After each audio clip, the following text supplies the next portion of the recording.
Welcome to Fireside Gaming. I'm Billum, and I want to introduce you to a game called Panzer Paladin.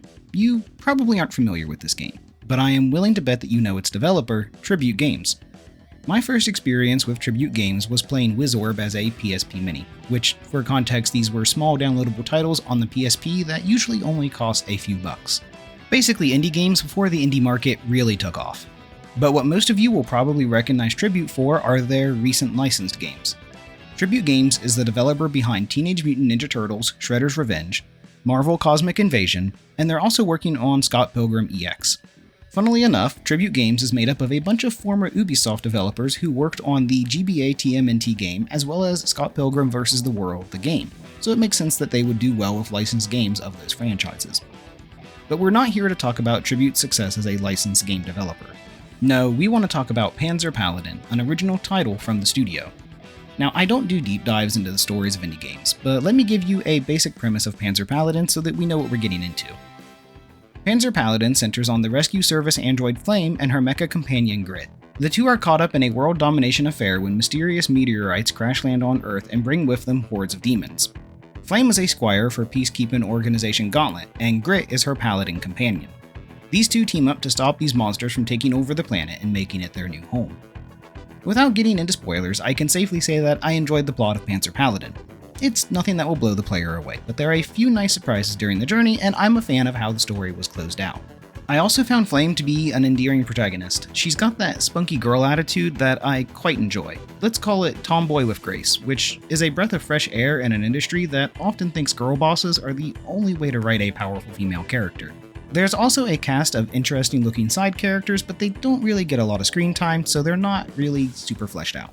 Turning to the gameplay, Panzer Paladin has a clear love for NES games and takes heavy inspiration from quite a few of them. The first one to note is Mega Man, with the level select screen offering players a look at the area and boss they'll be fighting before they ever get into the game. That progression even continues into the end of the game with a Wily-esque run through multiple levels. Panzer Paladin also features a live system, which feels really out of place in a game that came out in 2020. Truthfully, it's not often that I think games need lives anymore, as I find them more frustrating than anything. The way I see it, I want to be able to try bosses or experiment in levels over and over again without having to risk restarting from the beginning. And I do understand that many NES games were balanced around the entire level, boss included, as the challenge, and I'd argue that Panzer Paladin is no different. But it doesn't make it any less frustrating to have to redo a level just because the boss is a problem and I ran out of lives. Now, to be clear, I think this only happened one time in my playthrough, so the game does feel fairly balanced with its live system. It just doesn't change my opinion that it's a mechanic that should, by and large, be left in the past. Another game that Panzer Paladin takes a huge inspiration from is Zelda 2: The Adventure of Link. Its combat is largely based around what is found in that game, with a major focus on switching between blocking and attacking, including normal attacks and crouching stabs. However, the game is much more polished than Zelda 2, and it's really satisfying, especially whenever you pull off parries, which can disarm enemies, making them more vulnerable and netting you an extra weapon. And if you run out of weapons, you can always go at it barefisted, which is surprisingly effective, if not a little more difficult. The final game that Panzer Paladin largely calls back to is Blaster Master, as Flame can exit Grit to traverse levels on her own.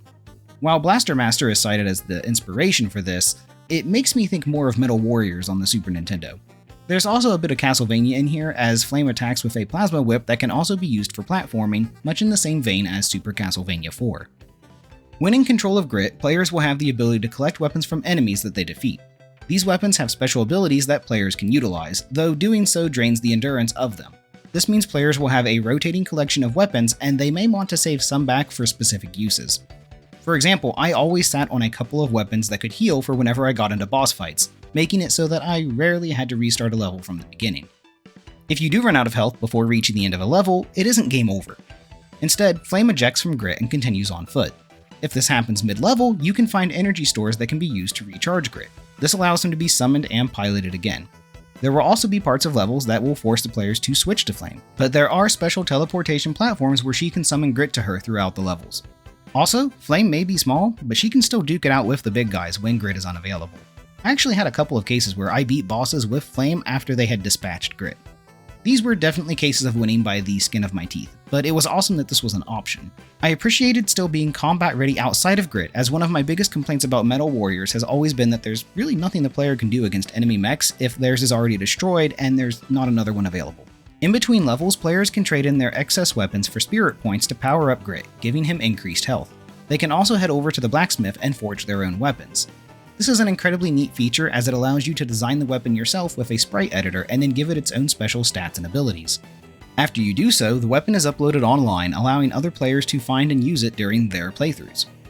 There's also ghost replays available for speedrunning, a tournament mode, and other bonuses to check out if you're into those kind of things. Another option is a remixed playthrough of the main game. This offers levels with some surprising changes compared to the first playthrough.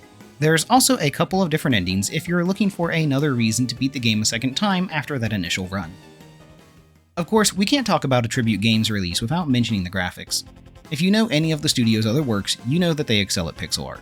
And that holds true for Panzer Paladin. The game really does a great job at mimicking the NES color palette while offering loads of detail in its environments and enemies. And as a sweet icing on top of this pixel cake, players can turn on CRT filters to give it a retro look. I'm sure you already noticed this, as I kept them on for my playthrough. This is mainly a retro gaming channel after all, so it makes sense to have them on, and I prefer them. Of course, the game is still beautiful with or without those filters. The soundtrack is also great, and there's a couple of different ways that players can experience it. Those who want to can listen to the original composition, or they can switch it out for 8-bit versions. Personally, the NES sound profile isn't something that I want to hear all the time, so I went with the original option. It's also cool that there's an option to change the title theme out with a cover from Power Glove. If you aren't familiar, Power Glove does a lot of metal video game covers. I first stumbled upon them in high school, so mid to late 2000s. If you've never heard of them, check out Red Wings Over Baron on their YouTube channel. It's a great medley tribute to Final Fantasy IV. As I'm sure you can tell by now, there's a lot to love about Panzer Paladin, so it's a bit of a shame that the game flew so under the radar. And I know it did based on the Steam achievements of all things. Looking at my achievements, most of them were rare ones, which I thought was strange. Then I took a look at the global achievements, and I noticed that at the time of making this video, only 6.9% of players have the complete all the classic story mode levels achievement. That is an insanely low number, even more so whenever you consider that the game only lasts for about 4.5 hours. Of course, that makes it really hard to recommend at the $20 price tag, even with its various extra modes and remixed playthroughs. So make sure to keep an eye out for Panzer Paladin during a good sale. Thanks for checking out my video of Panzer Paladin. I meant to get this out much earlier than now, but I instead posted the D&D table and the PS1 restoration videos. Speaking frankly, I got sucked into Silksong for quite a few weeks, and I also made the mistake of finally starting Death Stranding, which has been another huge time sink for me lately. Expect my thoughts on Silksong sometime, but know that Death Stranding is just a decompressed game for me, and I don't intend to cover it with my current playthrough. Listen, I'm never posting content on games right after they come out, it's just not what we do here, but if you don't mind waiting, I'll keep making the videos. So until next time, take it easy.